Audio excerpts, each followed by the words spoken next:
वज़ीर ख़ारजा बिलावल भुट्टो जरदारी का सहाफ़ी अरशद शरीफ के कत्ल पर इज़हार अफसोस। कहा कि अरशद शरीफ के कत्ल के मामले में वज़ारत ख़ारजा कीनिया के हुकाम से राब्ते में है। कत्ल का नाकाबिल यकीन वाक़या इंतहाई सदमे का बायस है। अरशद शरीफ का कत्ल पाकिस्तान की बरादरी के लिए नाकाबिल तलाफ़ी नुकसान है। उनके वरसा और सहाफ़ी बरादरी से ताज़ियत करता हूँ। अगर आपको ये वीडियो पसंद आए तो लाइक पर क्लिक करें।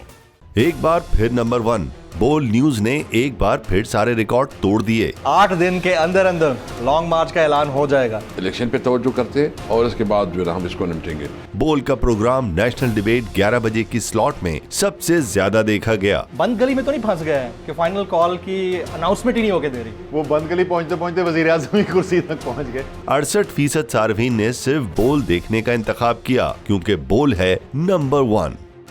सबसे ज्यादा व्यूज, सबसे ज्यादा रील्स और सबसे ज्यादा रेटिंग के साथ बोल अब भी नंबर 1 पोजीशन पर बरकरार।